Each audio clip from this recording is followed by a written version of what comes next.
Hello students, welcome to EPG Pathshala. I am Suman Dua from Department of Anthropology, University of Delhi, Delhi. Today I am going to speak on the module Applied Epidemiology from the paper Applied Anthropology. The learning outcome of the module are to explore the field of epidemiology, its principles and the use in public health. First of all, we will discuss briefly about the concept and definition of epidemiology. The word epidemiology comes from two Greek words, epi means on or upon, demos meaning people, and the logos meaning the study of. In other words, we can say that epidemiology has its roots in the study of what befalls a population. Numerous definitions have been proposed, but the following definition sees the underlying principles and public health spirit of epidemiology. Epidemiology is the study of the distribution, frequency, and determinants of health-related problems or events in a specified population, and the application of this type of study is to control health problems as evidenced by last 2001. The purpose of epidemiology is to obtain, interpret and use health information to promote health and reduce disease. The basic concepts of epidemiology are highly practical and are relevant not only for the members of the district health management team but also for all health workers. Epidemiology is a scientific discipline with comprehensive methods of scientific inquiry with its foundation. Epidemiology is a data-driven method which relies on a systematic and impartial approach to collection data, to analyze and interpret it. Basic epidemiological methods rely on careful observation and also used for valid comparison of groups to assess whether what was observed like as the number of cases in a particular area during particular time period or the occurrence of an exposure among persons with disease. It may differs from what is expected. Epidemiology also draws methods from other scientific fields, which includes biostatistics and informatics, along with biologic, economic, behavioral, and social sciences. Historic evolution of epidemiology. In 400 BC, Hippocrates attempted to define the disease occurrence from a rational viewpoint rather than a supernatural. Hippocrates, in his essay on airs, waters and places, suggested that host factors like behavior and environmental factors may influence the development of disease. John Round was also one of the early contributors in epidemiology when he published mortality data in 1662. This was the first publication which quantified the pattern of death, birth and disease occurrence, noticing disparities between females and males, high infant mortality, seasonal variations and urban-rural differences. As referred by Snow 1936. John Snow, an anesthetist in mid-1800s, conducted studies on cholera outbreaks to discover the cause of disease and also to prevent its recurrence. This was done 20 years before the development of microscope. He was also considered as the father of field epidemiology. The studies of Doll and Hill linking the cancer of lung to smoking in 1950 and the study among residents of Birmingham in Massachusetts about cardiovascular disease, Canal 2000, are two pioneer research examples in epidemiological field.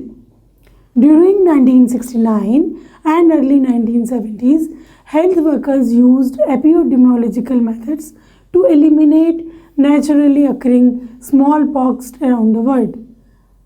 Fenner et al. 1988. In 1980s, epidemiology extended to studies about injuries and violence as well. In 1990s, the new field of epidemiology, that is molecular and genetic epidemiology, has come into play. Meanwhile, the infectious diseases continue to be a challenge for the epidemiologist with emergence of new infection agents like the Ebola virus, HIV, AIDS, etc. Today, all the public health workers throughout the world accept and use epidemiology on regular basis to characterize health of their communities and also to solve small and large day-to-day problems. Measuring health and disease measuring is fundamental for the practice of epidemiology. In epidemiology, a practical definition of disease and health that emphasizes the aspects of health which are easily measurable and equivalent to improvement is needed. Stipulation of diagnostic criteria is required for measuring disease frequency in a population. The definition of a case in a clinical setting generally assumes that for a disease, people are divided into two discrete groups, the affected and the non-affected, or disease present or disease absent. To overcome problems in defining a definite case, it is good exercise for some diseases to establish diagnostic criteria and classify cases into several groups such as possible, probable or definite accordingly. For instance, a patient with fever, headache and body ache could be said to be a possible case of malaria. A probable case might be someone who also has responded well to anti-malarial treatment. Only if there was a positive blood slide for malarial parasites might the case be called a definite one. However, it still has to be recognized that the symptoms might be due to some other illness, particularly in individuals living in malarial endemic areas. The two main measures of the frequency of diseases, health problems, and the use made of health services are incidence and prevalence. Incidence. Incidence measures the number of new cases, episodes, or events occurring over a definite period of time, commonly 1 year. Incidence is the most basic measure of frequency and is the best indicator of whether a condition is decreasing, increasing, or remaining constant. It is therefore the best measure to use in evaluating the effectiveness of health programs. It is also used as a measure in surveillance systems and for analyzing how people are using their health services. Prevalence. Prevalence measures the total number of existing cases, episodes, or events occurring at one point of time, commonly on a particular day. Prevalence may be more complicated to interpret than incidence because it depends upon the number of people who have developed their illness in the past and have continued to be ill to the present time. It is the combination of the previous incidence of condition and its duration. Examples of frequency measured by prevalence are the total number of a particular disease patients on a register at the beginning of each month or the number of hospital beds occupied per day. Prevalence is very useful in chronic conditions while incidence is more useful for those diseases with a short average duration like measles, pneumonia and diarrhea. In other words, the incidence of a disease represents the rate of occurrence of new cases rising in a given period of time in a specified population, whereas prevalence is simply the frequency of existing cases in distinct population at a given point of time. There may be high prevalence and low incidence of diabetes as per se, and low prevalence and high incidence of common cold. This can be explained by saying that cold is a common and more frequent than diabetes, but it may last for a short time, while diabetes is a lifelong illness. Prevalence of a specific disease is calculated by P is equal to the number of people with disease at a specified time divided by the number of people in the population at risk at specified time. In many studies, the total population in study area is used as approximation, as data on population at risk are not available most of the time. Number and rates. Incidence and prevalence are used in reporting health. Information and may be given as a whole number or a calculated rate. The most readily available data are in absolute numbers. They are often used in monitoring the occurrence of important infectious diseases, especially in outbreaks when the population involved are restricted in time and locality, and the population structure can be assumed to be stable. When we have a look at trends over a period of time or compare the frequency of disease between subgroups or communities, using the total number of cases can lead to invalid conclusions. The population size and age sex structure of each group must also be considered before the groups can be compared, and the information should then be expressed in terms of incidence or prevalence rate. Prevalence and incidence rates are calculated as prevalence rate is equal to new cases in specified period of time divided by total population at risk into factor. Incidence rate is existing cases at specified point of time divided by total population at risk into factor. The rate is multiplied by a factor, the size of which is chosen so as to enable the rate to be expressed as a suitable whole number. The factor used is commonly 100, 1000 or 10,000. Next we will discuss about the different approaches to epidemiological study. The two main approaches to epidemiological study are descriptive and analytical. Descriptive epidemiology provides information about the distribution of health outcomes by population type, age, geography, and over time. Sources for descriptive data may include routine monitoring like registration at the time of births and deaths and hospital and clinical records, etc. Also, population census may also provide data on births, deaths, and variety of risk factors, and there is an overlap with demography. Population Health Service evolved from census provide information on the use of health services, coverage of interventions, and the frequency of specific outcomes. On the other hand, analytical epidemiology aims to investigate which factors may be responsible for increasing or decreasing the probability, that is, the risk of an outcome. Identifying the cause of an outcome is not always simple and can be described in terms of sufficient cause and component causes.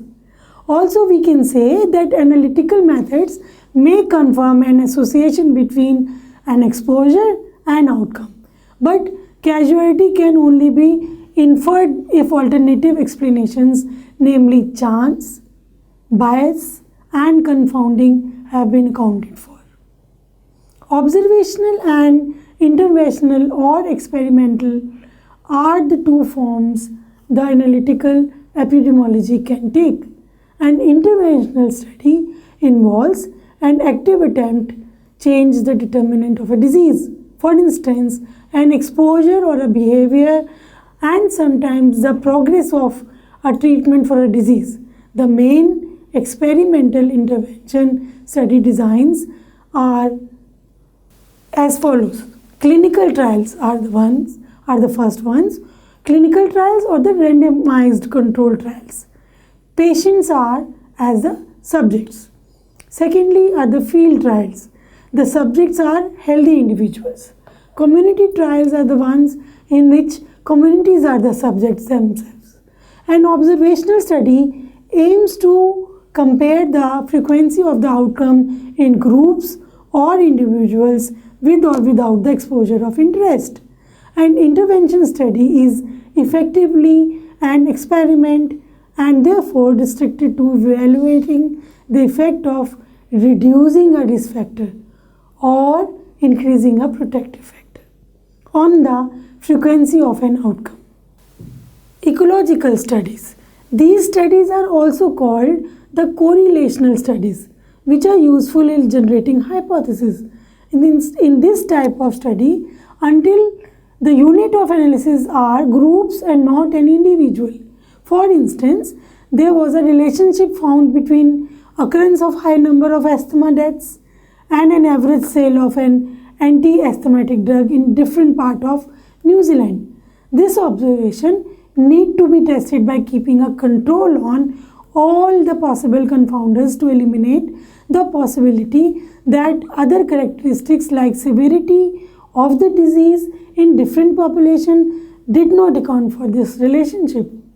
Also, ecological studies can be done by comparing population in different places at the same time or in series of time by comparing same population in one place at different times. Ecological studies are simple and easy to conduct and are sometimes difficult to interpret as it is rarely possible to examine the various potential explanations directly for the findings. One important feature of ecological studies is that part can be used from the populations with widely divergent characteristics from different data sources. Cross-sectional studies. These studies measure the prevalence of diseases, the measurement of exposure and the effect are made at the same time in cross-sectional studies. It is hard to find the reasons for the association shown in these studies. These type of studies are inexpensive and relatively easy and are very useful in investigating the exposures that are fixed characteristics like blood group or ethnicity. A cross-sectional study could be a good measure to study the first step in investigating the cause of an outbreak of disease. Case control studies. These type of studies gives a relatively simple way to find out the cause of diseases, especially the rare diseases. Case control studies involve a person with a disease of interest and suitable control or the reference unaffected with the disease. It compares the possible causes of occurrence in both cases and controls. The data collector or the investigator collect data on the occurrence of disease at one point in time and the exposure at the previous point in time. These studies are longitudinal, which is in contrast to cross-sectional studies. Since the investigators are looking backward from the disease for a possible cause, hence also called as retrospective studies. This may be confusing sometimes as the term prospective and retrospective are also used to define the timing of data collection in relation with the current date. In such cases, a case control study may be a prospective one when data collection continues with passage of time, or retrospective when all data deal with the past. Then comes the cohort studies. Cohort studies or follow-up studies or incidence studies start with a group of people who are not affected with the disease and are classified into the subgroups according to the exposure to a potential cause for the disease or outcome. The cohort study is different from experimental study, as the investigator in the cohort study only observe rather than determining the status of the participant's exposure. The investigator compares the rate of disease between exposed and unexposed groups over a period of time. The unexposed group is also known as comparison group, which provides estimate of baseline or expected rate of disease occurrence in the community. If rate of disease is practically different in exposed group as compared to comparison group, the exposure is said to be related with illness. Retrospective study is another type of cohort study in which both the outcomes and exposure have already occurred. These type of studies are commonly conducted in a group of people who are easily identifiable. For instance, workers from a factory, students of a particular university, or attendees of a wedding. Intervention studies. The association between an exposure and an outcome to a specific intervention has been measured in an intervention studies. Interventions may be focusing on preventive measure to an exposure in those who are at risk of the outcome, for example, insecticide treated mosquitoes nets against malaria, or the treatment to reduce the severity or mortality in those who are already have an outcome. It is also used to reduce or remove an assumed risk factor. Also, it may increase or introduce an assumed protective factor. Unlike observational studies, intervention studies are experimental as they are able to intervene. The investigators in this design define that which subjects are exposed and which are unexposed. For some ethical issues, these studies are restricted only to evaluating the exposure that may reduce the frequency of negative outcomes. The intervention studies are long and quite inexpensive to carry out. These may require large study teams and extensive follow-ups to identify sufficient subjects with an outcome. There may also be an additional cost of intervention, as well as cost relating to concealing the allocation and monitoring safety of the interventions.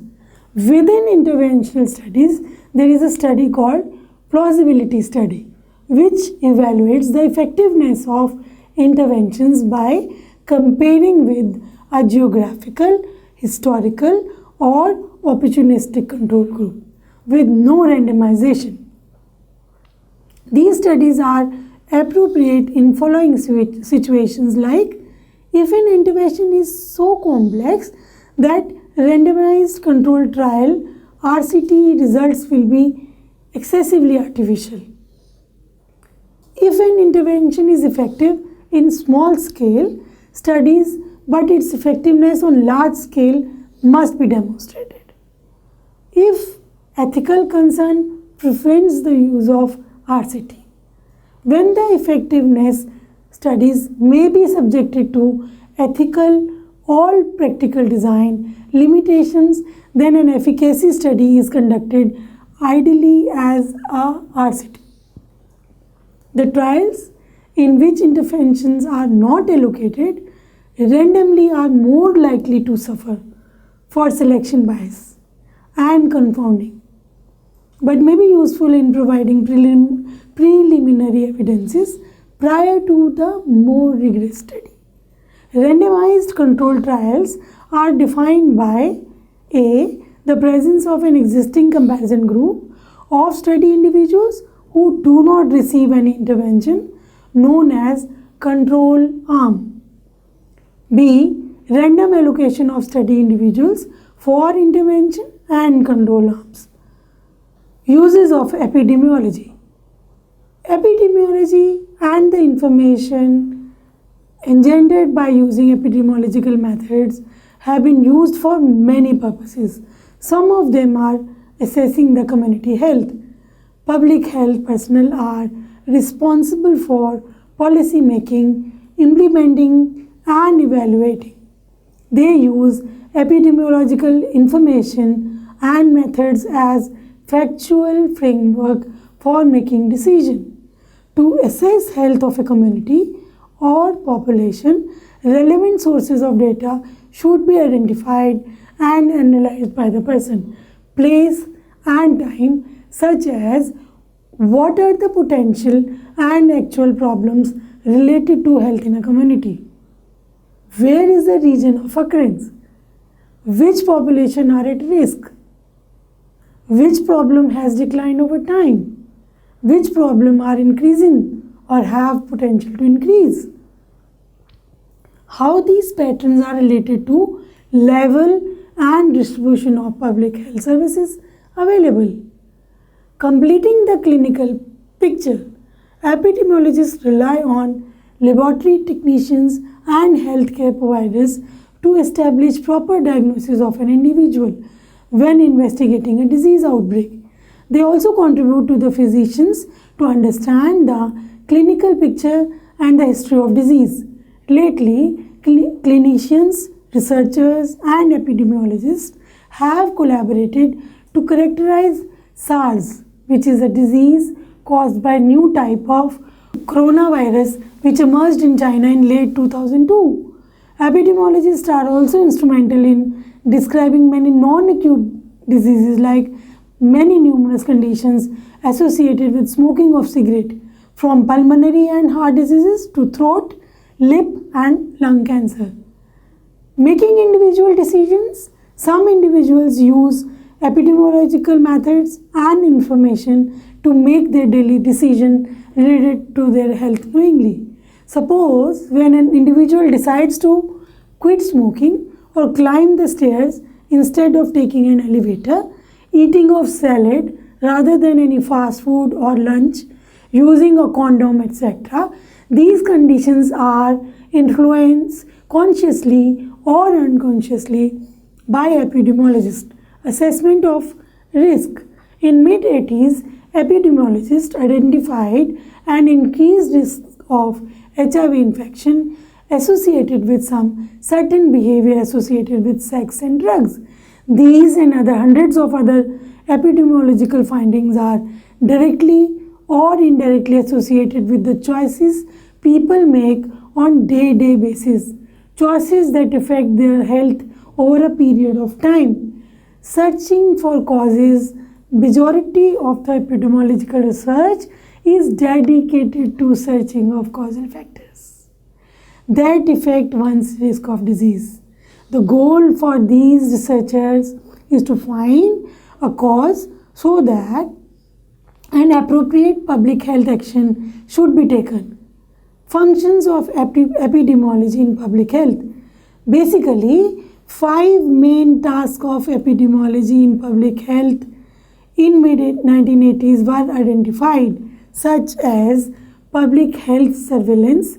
Public health surveillance is an ongoing systematic collection and analysis, interpretation and the dissemination of health data for helping public health decision makers to take action. Surveillance is quite similar monitoring the pulse of the population or the community. The main purpose of the public health surveillance, also called information for action, is to represent the current patterns of disease occurrence and potential disease so that the investigation, control and the prevention measures can be applied effectively and efficiently. The common sources of the surveillance data for the local and the state health departments are mortality and morbidity reports. Surveillance depends on the simple systems for the collection of limited amount of evidence about each case. Though each and every case is not registered, but health officials review these case reports on regular basis and also look for the patterns among them. These surveillance practices are important in detecting problems, evaluating the programs, and also to guide the public health action. Then comes the field investigation.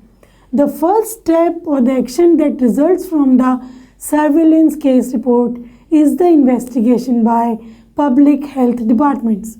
The investigation varies from a simple phone call to healthy care provider for clarifying the reported case to a field investigation that requires coordinated efforts from many people to characterize the extent of the epidemic and to recognize the cause.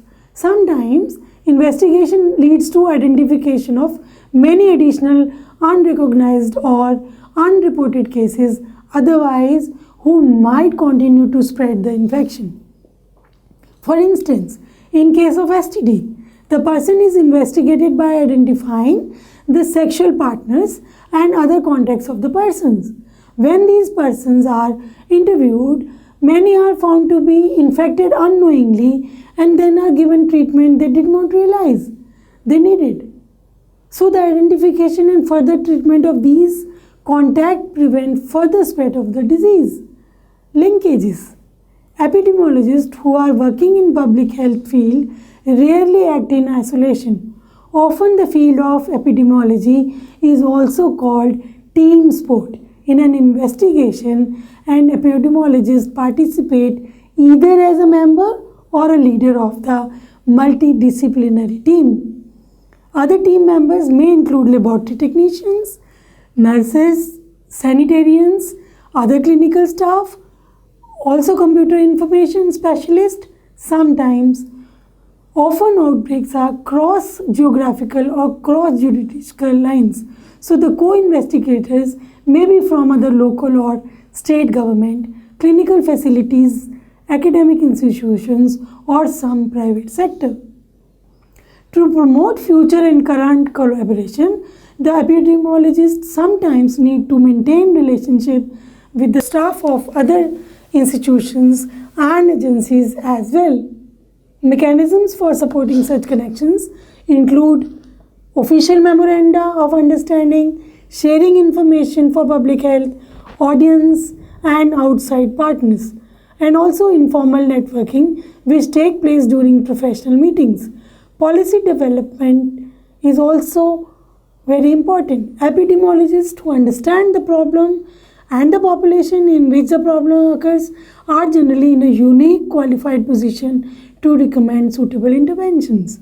As a result, the epidemiologists working in a public health sector provide input, testimonies and recommendations regularly regarding disease control strategies, reporting of disease, regulations and also healthcare policies.